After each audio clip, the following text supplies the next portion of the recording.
Les filles de peau noire, les garçons de peau noire, vraiment, Soul, c'est le meilleur ici, quoi. C'est vraiment le meilleur. Power 001. Three time hustler. Je suis pas encore les meilleurs, mais les prochains sur la liste.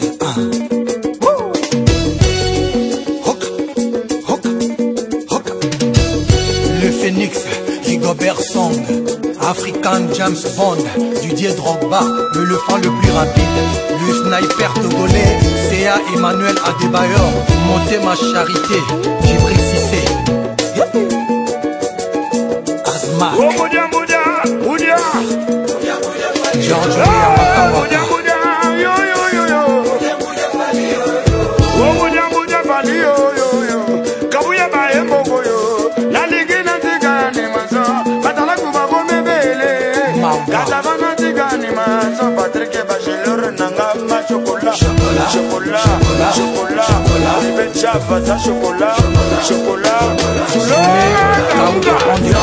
Gauss Kébé, très très fort. Président Tino Bokana, président de Demoniato, président Patrick Kamanga, Yves Jolie les boucliers, Malou des Bosquets Corbis.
Bonjour mesdames, bonjour messieurs, bienvenue sur ce DVD spécial Fally Ipupa du Cap La Merveille, où nous allons parler avec l'artiste de sa carrière, où nous allons parler avec l'artiste de son chemin finalement à venir sur cette musique congolaise qui l'emmène à bon escient.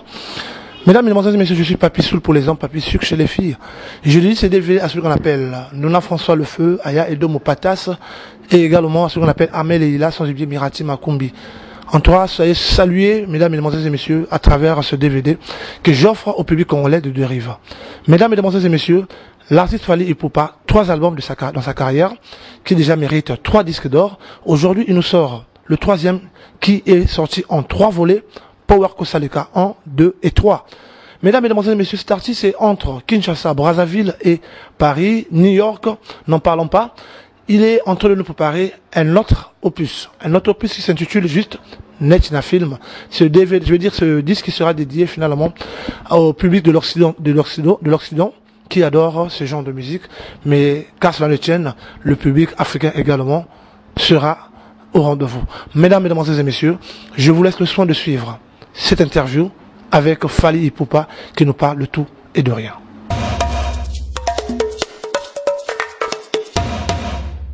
Bonsoir Papi Soul, Netina Film. Alors Fally, 3 albums déjà sur le marché. Il y a des morceaux Bazelaka qui a convaincu le monde entier.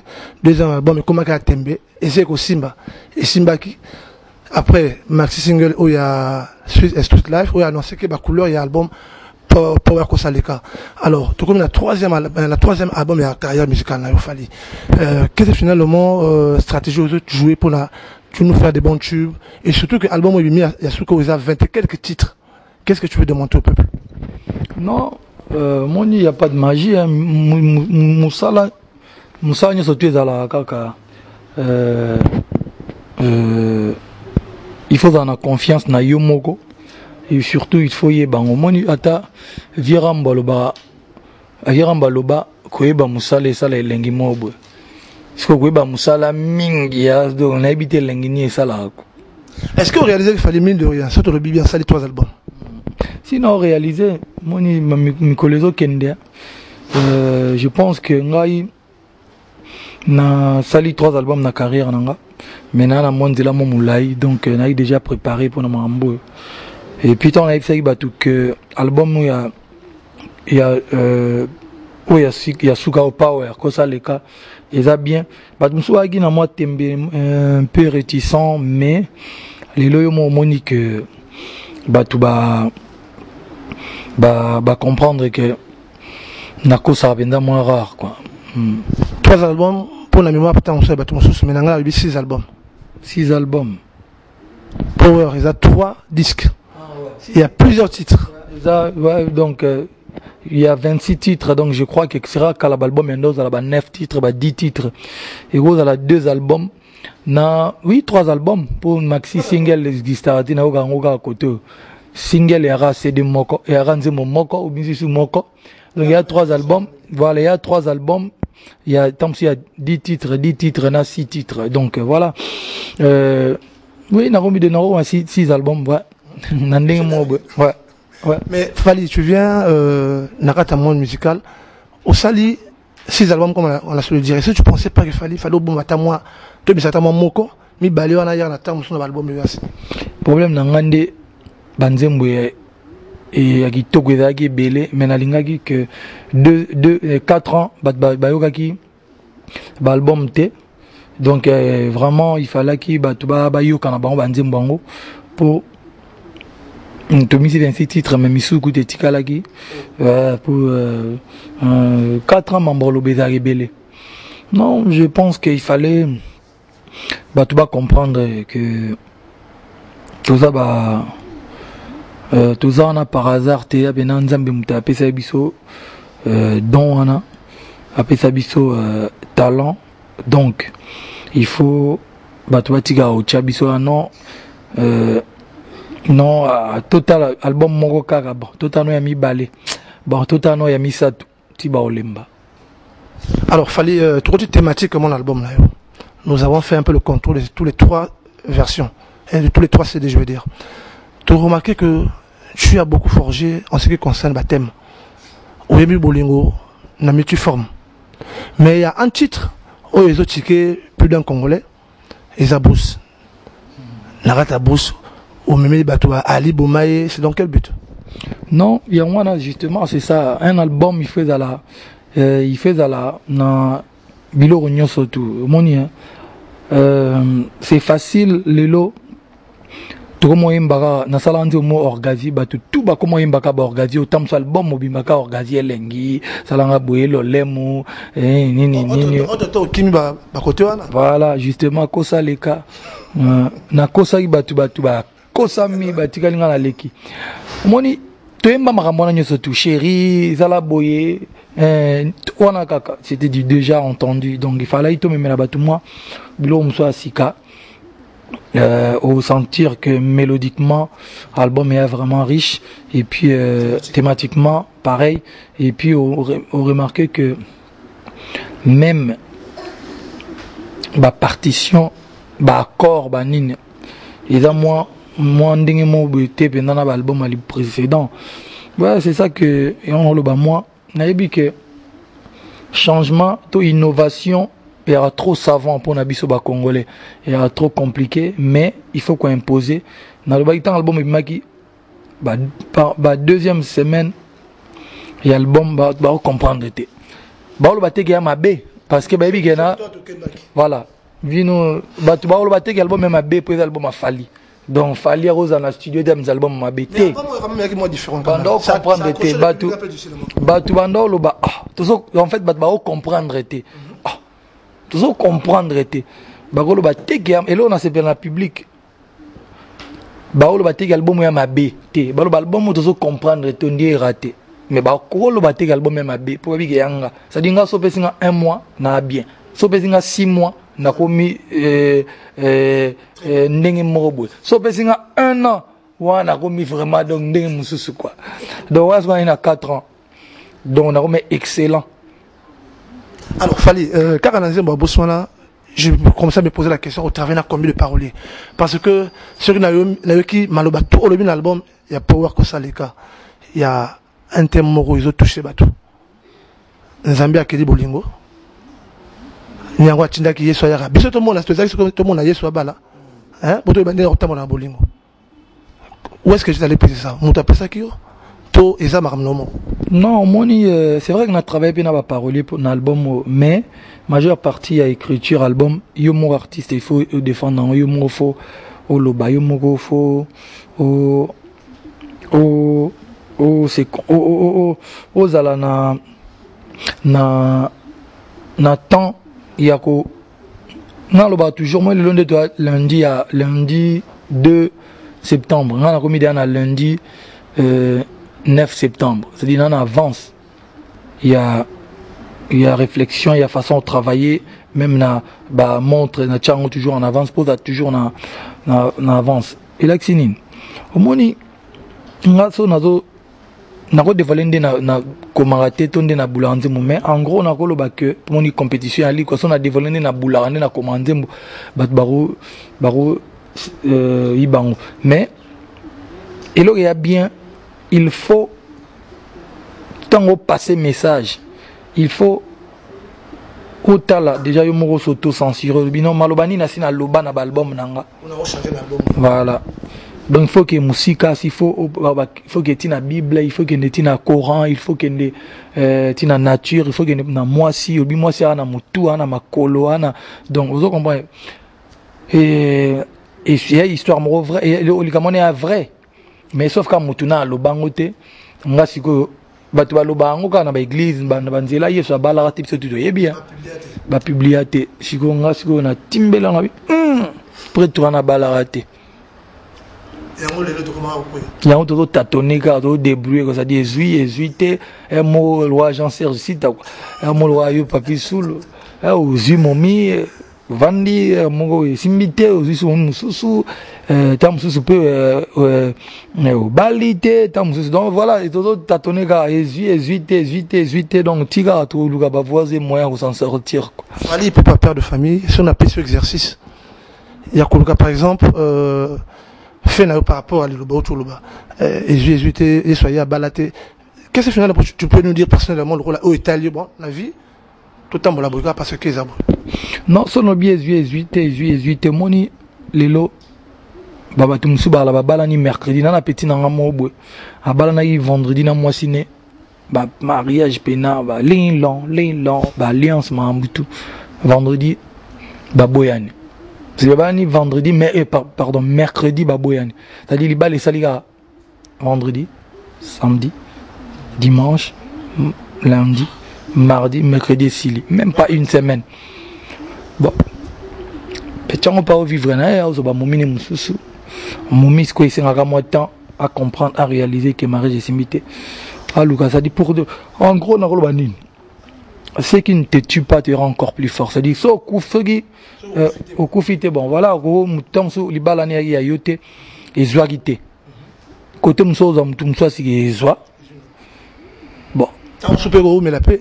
Voilà, donc, ça veut dire que tu dois vivre à Bongo pour, en gros, message, il y a que, ouais, bon, tout le monde va se prendre la tête, mais, ce qui, mutua yebi bena secret ya secret bena li bala te secret bena ya couple vanda a te bam balo ba rapport bala musu ali tam su infidélité mais alimbisi partenaire na ye bazali na bango donc tout le baté infidélité comme te kabula li bala ba musu tam su moi c'est fidèle mobile pas fidèle mais ba kabouani ça dit ba raison est tellement belé donc to vivre à boyo quoi du câble le protagoniste Fali, alors, revenons sur la musique et l'album.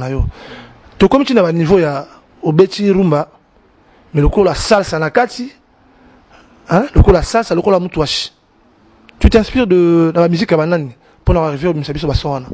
Non, mon ingana artiste et musicien. Nalinga soute de sangoza artiste et musicien. Osa la rumba, ndombolonde babenga biso. Ni tenara artiste et musicien. Et là, ksinin. Musique n'est surtout qui toko ça me parle. Remona. Tant on a un quartier latin, malheureusement pour nanga, n'akokai ko bêta. Musique n'est surtout un autre s'appelle sangaïté. Donc le lot en fait des araga. L'album Alibuso, au moment où il y a un niveau artistiquement et puis une vision. Deuxième album pareil, mais troisième moment où il a poussé sous un peu plus loin pour nous dire ça que on peut faire mieux. On peut faire même pas on peut vraiment tout faire quoi dans la musique, surtout sur quelqu'un a une norme, bien, une note tout ça. Non, moi tu as la musique mon alinga ngot banda kala na mon angoya similaire à peu près na blues. Ozomona donc nalinga ngo trop donc voilà nalinga ina sala moni ba banze mona biso musique na biso rumba typique ba vie ba si ba sala mieux que les biso ba sala tout donc ça surtout les photos en moi style moi et l'euro moi boy ozomona net lelo je pense qu'il a vraiment parmi la première personne à oser nzembe bandit am sous salsa bané biti sur salsa soni bani nemo boue et puis na kati na ngo kota mutu ashi bat bakanti nde suka na suka bina tokita to vanda donc les albums il y a on doit bien la réalisation et album est très bien. Contribue à combien de pourcents finalement à la musique? En tout cas réalisation album nanga nyoso tunga moko oyo oya liboso kuna na ngana vi maika mais oyo ya nyoso tu n'as pas travaillé avec Mike à programmer gaka mais la réalisation des programmations il y a 4 titres mais réalisation Marambutu Ngamoko et puis ben quelques titres na ba artiste nanga quoi. On a aimé qualité à clip, félicitations d'ailleurs Fallu, mais d'une face il y a des gens qui ont quand même dit à côté que Fali a sali ba clip à Kitoko, mais quand on prend un clip comme Nourrisson, hein, c'est vraiment pour nourrir les yeux des adultes mais pas les yeux des enfants. Tes impressions? Mais justement la musique, on la fait pas que pour une certaine classe. On doit savoir censurer yomo album. On a DVD justement, c'est ça pour on a DVD. Ça veut dire que même na poto total. Quand c'est comme ça, on écrit toujours for adulte ou pour adulte. Non. Tout le monde a lingala et puis mis on a biso mona. Ça veut dire quoi? Au monde a que ba clip mususu. Net biso to l'exango na moi. Nourrisson tout l'exango ba air moko un peu tard là. Voilà pour te yebike et da kaka pona banate. Est-ce que le coffret est conseillé à tout âge? Même au moni tant bat ba bimsa album ba on va pesa ngo bongo bato ba otala ba mo pe ba censura ngo, ça veut dire que tant o yebike bon na ina cha clip na tana banana nga buche tant mususu Sweet Life buche nini. So tu as tas qu'on a maman pour toi ça tu dois ta musique pour na bana bo siko ba maman ba parents peu balinga biso faut d'avoir la musique na ba Fali parce que Sweet Life clip là on peut la coffret il y a quoi ça justement le bito Chesco Sweet Life et à coffret ça veut dire qu'il faut pour na clip au côté DVD il y a un moté tanga et pour na faut qu'il na menu il faut voilà donc so dans na bana au chat Nourrisson te au mona rocha tam sur audio pour ba comprendre te métaphore et tellement ba comprendre le côté mais tout le monde avait un clip américain, monsieur les caca, les lots, tout le monde a tout ça. Mais c'est vrai que bisous toi bantou, on doit toujours rester un peu. Voilà, mais pas l'écart pour. Pas tellement l'écart. Voilà. Mais donc bisous mon bah ta média sonne du Nourrisson y est boy biquette au chat clip au herbana bana classe. Net ba 11 herbana bana classe, te bigue bana classe. Ah c'est quoi bah média le sango la moyo le bin. Bah Alexandre Moy, c'est que herbana bana classe. Bah quelle heure 12 la moyo on a 15. Na 15 mais tout à midi bana tout à midi bana classe bossa boya ton ya tongo wana bazala ba utolia bazongi neti nga bana basala tout à tongo batika na ba cours ma kozeka na nini na foot azonga tamsu ba 16h ce monio ba 15h ça va. Fali Poupa. Parlons de ta fondation Fali. D'ailleurs la chose qui nous attire beaucoup plus vers toi est la fondation initiative wana et aussi la fondation mais on veut savoir sinon public but de la fondation ils ont à quel titre humanitaire humanitaire parce que le lancement de de Salagi le 21 juin à Kin et message de un geste, un sourire. Ça veut dire que tozo récolter ba fond pour te aider bande qu'on habite à Goma et puis tozo qui ambulance moko médical venant de la fondation Gomez pour na bande qu'on habite à Goma et ngai na rependa qui tout le bon lingala donc tout pakola qui couleur le sous peinture na école na ngai enfance na Saint-Jean-Baptiste et puis na offre bango 100 bancs pour na aider mon bande qu'on a biso bayari sima na biso ba fond tozo qui to kende Goma to zela kim aval ya compagnie à aviation mabiso kuna pour to ke tikango donc tozo émerger tozo agir kana humanitaire donc son nzamba sungi année prochaine tout ça sous cérémonie c'est évidemment mon mené voilà ce que tant que dans la tour aider sur le d'où te vient les fonds finalement Fally fonds tout ça là qui vente aux enchères tout est ka babiloko bon tu gagnes vraiment ba millions t belete mais mon moke tu gagnes qui déjà tu sombe la orphelinat mon terrain na Kinshasa matumaini pour battre ton orphelinat na bango tout ça peine à moi babli auto somba ba kisi ba seringue babli bon auto même na Goma. Le plus important pour nanga volonté hein volonté ya batu ba ya ba comprendre que soirée on y c'était pour une bonne cause. Bat bayaki bien que bon c'est vrai bat musu balinga opé ça devant caméra mais après tous bat musu ba promettre qui ba pesa qui pété mais oya muketo zui avec ngamogopé na volonté na nango il va toujours la charité bien ordonnée commence par soi-même il y a autant on a répété qui école na ba bon na ba propre fond na ngai propre moyen na to na olaxa batuke na mo fona laxa batuko pesa pour batu ba pesa ba ya to aider batu. Alors c'est comment est-ce que vision et la fondation ils a limité juste pour Kinshasa ou tu as encore le regard un peu plus vision et la fondation d'abord il a vraiment un peu plus avancé mais je pense que focus pour le moment il y en a en Afrique qui dit que tu vas pas qui dit par voilà ça dit na Afrique mobimba quoi Congo Brazzaville Congo Kinshasa Gabon partout et là en Afrique c'est la plus politique la fondation non je suis fondation na apolitique na lingi vraiment te ko mélanger fondation na na banini ya politique ça veut dire que soki neti yo oza politicien neto lobaka soko yé couper sa don na kata fondation ça dit to zona na statut na olongoli posa politique ça veut dire que la papi soul il y a pas honorable il y a pas son excellence non c'est frère ami grand frère petite sœur c'est comme ça t'arrives quand t'assistes dans ce sens excellence à Liboso tozali na jour il y a lancement na biso à Liboso kuna ouais ba tumususu ya politique bazala ki neti honorable Gaïtan et puis honorable Vital Kamere bazala ki on a été honorable Tchalabienze voilà ba tumususu bazala ki on a biso lokwa to baki to lingmani honorable était difficile à repérer honorable Claudia Pazalaki donc batba qui belé na katuana mais kuna baki honorable était elle a qui sœur Nabiso Claudia frère Nabiso Gaïtan Kodia grand frère Nabiso P Vital Kamere donc pour tolingité politique et kota na katia makamboana.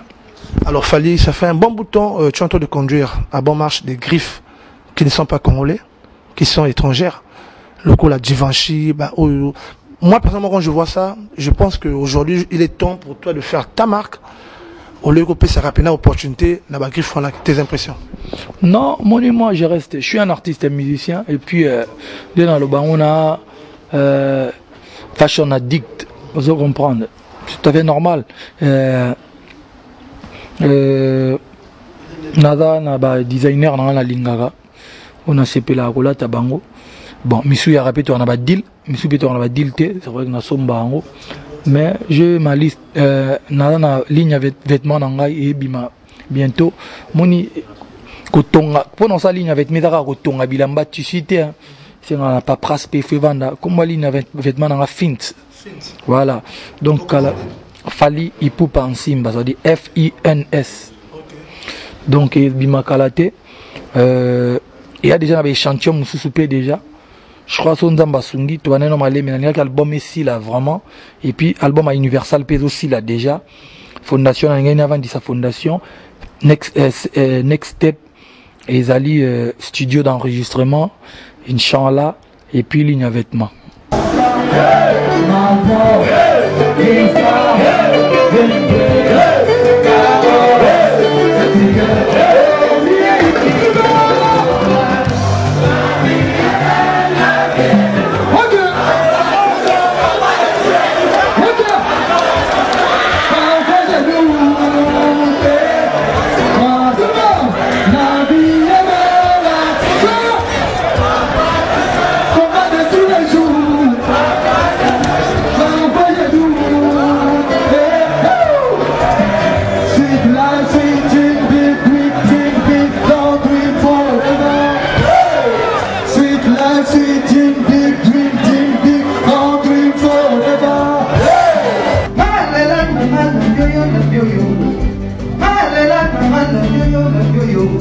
You know my life is not easy.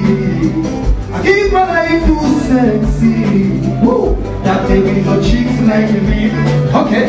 See, I've been dreaming, now I'm living, never stop it hustling. You know my life is not easy. I keep my life too sexy. Woo. That baby no chicks like me. Okay. See, I've been dreaming, now I'm living, never stop the hustling. Okay, Shabbat,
F victime. Et comment wapi? Est-ce que Bunga? Non, F victime te produire album au Power Kosaleka.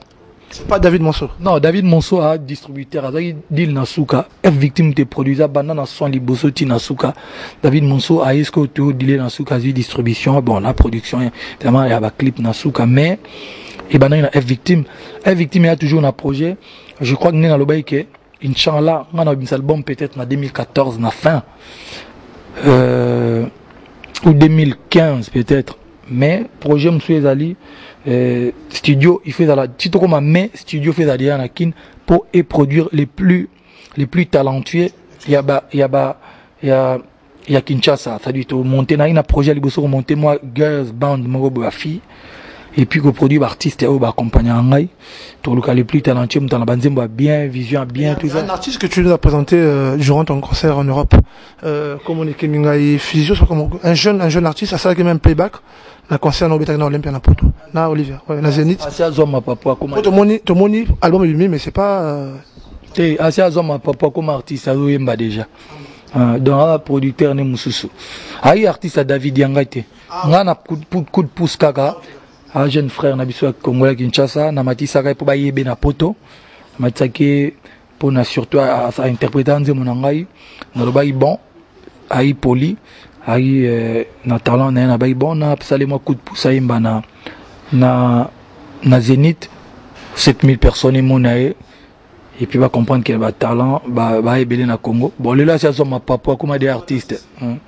alors entre l'album Power Kosaleka et l'album Power Net na film c'est un peu net il y a net na film il y a net na film entre les deux il y a ezana et le roman que préparé na film ou na poto en fait na daginde invité entre album nanga na daginde invité na album à Dibange na album il y a Two Face dans l'album il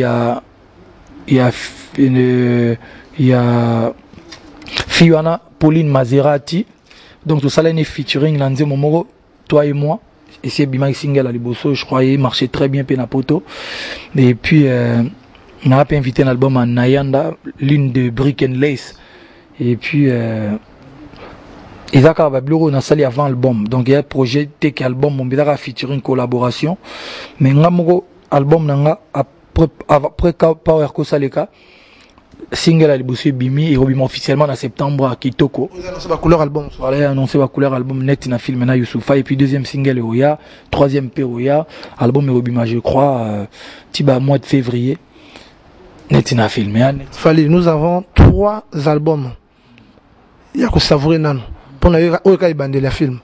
Bon, déjà, tu es en train d'avoir une vision pour l'autre album qui arrive. Moi, je suis la vérité, je suis dédié pour la Bisso, la seconde position. Il y a un Bisso pour la France internationale.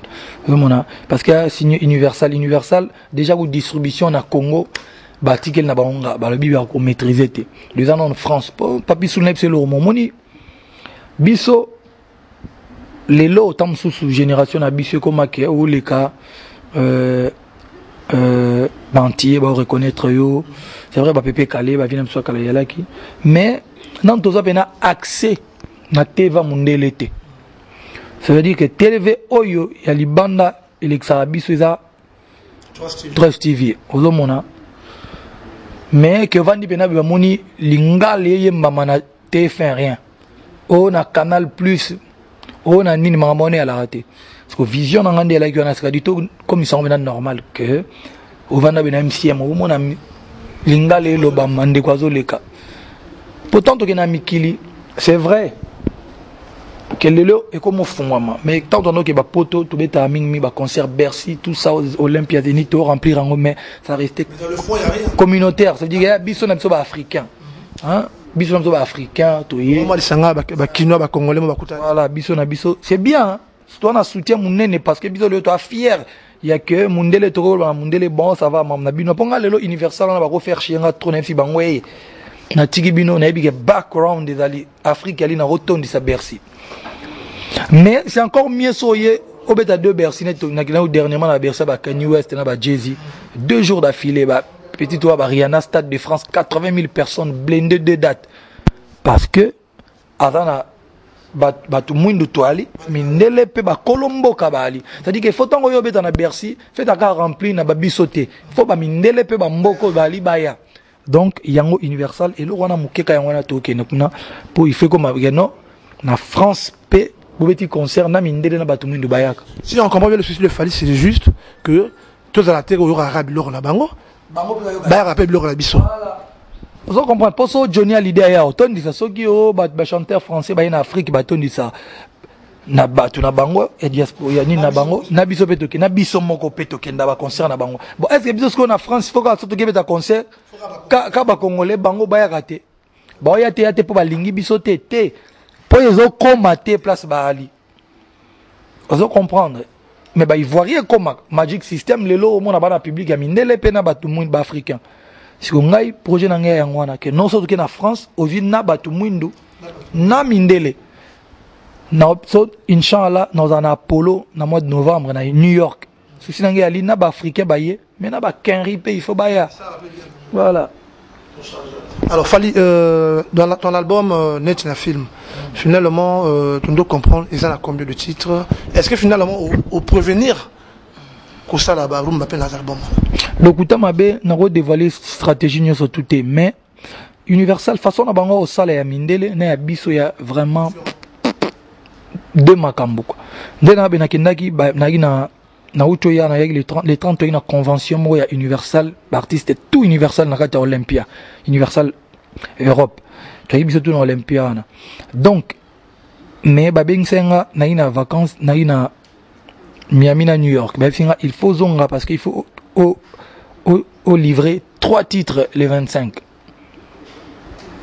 Net doit être enregistré 4 titres. Et si là, il faut y livrer 3 titres. Quelle est la différence si c'est là-bas au salon? Oh, il y a bito siko tu as la pression trop, ça veut dire que tu es dans le studio ma bangé ali banzembo e mbaba komba batu banzembo ya milai et puis studio producteur tam ça non faut mbamang to futi trop. Mais bango kuna oye studio bakanga lockout like sini banda tongo ba fruits zawana maramuto à l'aise on a besoin de l'eau toi nango besoin zawana vous comprendre ba chelio maramuto donc tant il faut livrer 3 titres naie et puis lenga kuno ya tam ba producteur basi basalio musique mobe so lingite so da compositeur ba proposer so da compositeur netinga au guitare au niati bino na lingeta la boyeboy ba bato ba komaka banzembo baza pe déjà ba proposer ba texte so sepel nango yembi so yiro roza auteur bino ngana ngito ba kisabo donc tawa iso livrer 3 titres na il na Miami New York na longo le 22 na comme le 23 na Paris malamo na côté studio de 17h à 4h du matin to boucler nzembo moko lobby nango sutoye de 17h à 5h du matin to boucler 3 nzembo to déposer de bango sko bakekuna bango moko ba na banzembo ba démarcher tant on a tozo ngabwe na qu'est-ce que ça sous 3 titres mzus donc bosser sans pression et puis alors moi là chien la musique n'aime monde mais un peu bien et à mama banga mon banga yangonde et oui ça biso na ba studio pour la partie monso sali attention tes bébé sur album mais kuna mabanga ya te donc yo yembi na yo aussi c'est OK. Oh, aussi c'est OK. Là, c'est ça, tu te sens un peu mieux, Fali. T'es la musique. Non, il y a biso na noa, biso se sentir mieux pour na congolais puis ya ndim te comme singa boy. Mais kuna ya mabete. Combien de disques d'or, Fali? En tout cas, lelo bon, oui ba producteur balingo lo ba vérité te mais so mutwa David on di magaoteka. C'est gaoteka quoi. Lelo toi on a plus de 50 000 albums, disques d'or comme ils ont 50 000. Ouais, toi on a plus de 50 000, tu as 20 000 liboso. Bah, tu as 20 000. Tu as 10 d'or, il y a combien? Le comme 50 000. Pour te te cassou, te bako ça abîme, la télévision, na te qui rien. Sur mon album était comme il fait na radio à bateau, na voiture à bateau, na bar à bateau. Tu peux avoir moins. Voilà, moi il depuis OK. Na biso place batte ka biso na Château Rouge. Surtout un album a fallu on est aussi la race ko to lukan. Film, Fali Poupa, nous allons sûrement vers la fin de notre émission, mais sinon une préoccupation dans le sens où, parce que vous avez déjà le leader, il y a Génération Morodonné, tu n'es pas le seul, il y a aussi ton confrère Ferrego là, où tu rappelais soi-disant à bêter au coup de fil par rapport à ce album. Est-ce que cela est vrai, les gens vont se rassurer? Oui, bien, un numéro là, moi compliqué, loin à voyager trop. Bafoni kangama bakota trop na ba répondeur si on a rappelé voilà yo moi biko kota pas na répondeur mais na fonctionner trop na ba BBM ba email na ba texto en tout cas na mon angote tant sous na répondeur mais na zappé tant yo kate yo moyebi na bouja trop mais bon non c'est bien ce qui ba initiative a bon ya bien mais on a rectifié ka lo toi ba leader te. Moi, personnellement, on a leader peut-être. On a tout le monde qui a sa musique bien. Pour toi, leader par rapport à Nine. Par rapport à la génération, en quelque sorte, à tête d'affiche. Bon, liste est belé, mais au bas on a mis, il y a une affaire. Tout le monde, c'est d'après. On a eu un numéro 1, numéro 2 AT, numéro 3 AT, numéro 4 AT, numéro 5 Ndali. Numéro 5 man. Na habité wana d'après Azmak na habité mais ngana lubiango ngana numéro 1 t ngana ka parmi artistes ba sa musique Afrique ya bien et voilà na ngate balobake na numéro 1 bon peut-être le prochain dans la liste. Ouais, je suis pas encore le meilleur mais sûrement les projets sur la liste. J'ai comme l'impression qu'il fallait au moins moi mutu. Non, moninga na tellement na mbebela au sala que na c'était na mitele mana mamba polémique à 2 balles wana bimisa nie pas ko la minini. Na la musique 26 titres yo mozo mona to mbali boso bana musique congolaise et banda. Grand respect na ba papa na biso nyonso tout. Mbala liboso, ça dit le 2 Congo. On a dû assumer mam na loba. Mbala liboso banda musique congolaise exista. Album et bimi non 26 titres écoutez, album et bimi mutobe ta concert batu ba boya beta banzembo kala ka banzembo sika. Ça veut dire que c'est fort. On dirait que ça qui sûr fallait passer à 2 buts. Toujours sûr. Il y a 7 ans en arrière tous on attend on a ka awane pucha sur mer pas viedo. Na sala playback na ben obim album na ben ko l'album na ngero bima ba donner au changer. Échanger tu échanger. Tout à fait. Qu'est-ce qui te rassure? Moussala, ngana vrai soldat, tout ça moi rétrospective à image, tout ça na raté, ngana mutuna sala éternellement. Oui, bien éternellement. Nga. Ngam na sala kokoko. Nga. Na imba effervescent na virambo. Donc sérieux on a déjà ton ça éternellement ba perturbé. Mutuna vie faut ba nanyo zali. C'est-à-dire que moi je suis pas na koya wana par hasard té na yebi na détermination et puis na yebi je ne me sous-estime pas. Pour nanga lelo na kana respect bato. Non, on respect ma casse na artiste congolais surtout les 2 Congo ba Roga ba Gigi Fall ba Doudou Kopa ba Herman ba Vienanga Jacques Koyo ba grand respect à artiste et tout côté on a pareil ba Vienanga ba Salvatore ba Vierambo ba Vienkoy ba Papa Wemba ba Violo quoi ba OK Jazz ba Zaiko. Mais ce qui est vrai en tout cas Moussala nanga na osala pona bimisa album nangai natala raté que mutu entel azo bimisa lobby o ya bimisa lobby kuna ngana lukana bimisa te so na tie date so album esili na bimisa hango na sur na musala nangai na yebi que nzamba tinda biso tu mutu na 3 makolo ate biso tu na 2 makolo donc mutu faut na confiance na yo parce que so mutu na confiance te un homme mutu mobile on a confiance te pour moi à mobilité voilà. Fallait au combien de 3 albums faire final moi aussi il y a 3 albums. Le dernier qui vient de sortir. Aujourd'hui, moi, en tout cas, le Gouta m'a bien album congolais, on a yoki, quand il y a MG30. Non, nous avons yoki fioton, il y a MG30. Parce que, toi, il y a un fait pas ma télé, une surprise na podium, tu as une moutouachi, et puis après, c'est un single. Le gars a bougé trop. Donc, après FESPAM, on avait dit 9 concerts, 10 concerts à Kinshasa, à Brazzaville. On a été un peu fatigué. Après, on a eu avion, on a quitté Paris, Miami, New York. Oui, mon album, on a besoin de bimé Sougara, na Congo, Brazzaville, Balé, na New York, comme raté, na Miami, comme raté. Donc, il faut en céder. Malheureusement, pour moi, na Luka, il y a Luka cédé na New York, mais certainement, bon, tant que on a mystique à fourmer, bon, tant on a zongipe, si na kota imbala moko na studio na mandio ka banze monanga yo asika et puis na sisi ko mbamona kiti awa ko beta concert non na album na été mais c'est un grand artiste je pense qu'album ne fait d'aragito quoi il y a pas de quoi. Alors Fally, nous sommes à la fin de notre émission de ton entretien, sinon un mot pour le public au Baïra et Belé le Bukulandayo parce que nous avons fait aussi moi remarque moi que Fally au moins yemba sous mingi te moi tu la ce public yemba pourquoi? Parce que le public est lingé yemba. Biso to ya kana biso to za ba sali ya public. So bandika sel ba on ba romo yemba. Faut tika bango ba yemba ba futa mbongo na bango. Surtout ba concert ba futi mbongo donc il faut tika public. En plus concert à 15 000 Fally. Concert à 15 000. Olivier 10 000 francs. Mais Mbalo zongi yomoko 15 000. Allez pour ça ba non rapport Olivier zala ki wana. Nyango yaki moins cher. Ponto bolo ba mambe belé men na linga pas de problème. Non,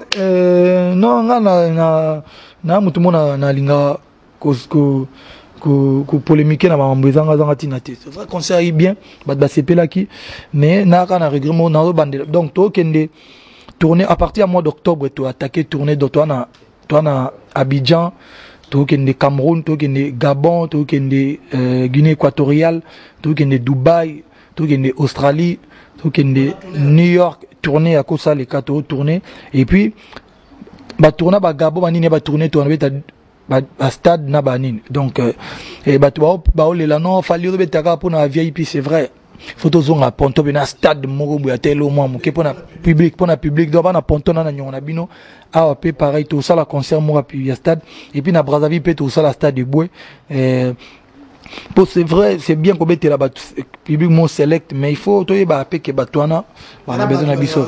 Voilà, donc, voilà. Alors, tu as accepté tout de suite l'invitation, il y a le président Butler, très chargé, tu es même très chargé en ce moment, pour la studio, il y a un album où ils ont préparé. Aussi facilement, tu as l'invitation de M. Butler, Oye. Oui, mais on a biso to fonctionner, biso de la mafia, il y a famille. Le plus important dans la vie, il faut aller na famille.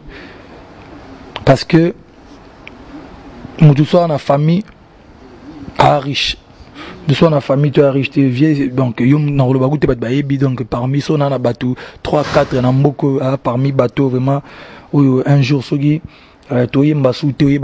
toujours maman. Donc voilà, c'est vrai que surtout ça la business tout ça, mais c'est toujours la famille. Sauf famille dans la besoin prioritaire à nos familles avant bato sikabaya pour famille fumamaka. Mais non, vient à biso big manager. Après moment le temps na copé belé bakati Jean Serge ici dans la société néani comme Gaïa wana hygiène prodige voilà. Bon. Donc, vieux Sylvain Goma Butler, big manager. On a Jean Serge Mtaïb, ça big manager. Tu es manager. Donc, complexe El Maestro. Donc, voilà, il fallait qu'il concert à Liboso. Et il fallait à la Karning et Zaboué. Pour ça, la biso bien. En tout cas, merci à Tronayena, Mama Fifi. Mais par condoléances, pour Mama Fifi, bon, ça y est, déconné. Donc, après, c'est des bisoka. Merci, Val. À suivre.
On est les premiers à classe Nabino. Mais surtout, la classe nous surtout les premiers. Oui, pour les journalistes, Papisou, tant qu'on y a Banda qui demande déjà qu'on croire naïe. Nous voici à la fin de ce DVD, mesdames et messieurs, dédié à Seydou Diallo, Top Image, dédié à tous les grands messieurs de la place. Namoto Oya Pesara Misala, pour Bakuluntu Baloba Mosala, Ezali Papa, Ezali Mama. Mais Bongo François Nduna, à Pesara Misala, Azanani. Mesdames et messieurs, je vous ai dédié ces images que vous venez de suivre sur votre émission Fara Fara en spécial avec l'artiste Fally Ipupa du Cap La Merveille. Je vous dis au revoir, retrouvons-nous sur le prochain numéro.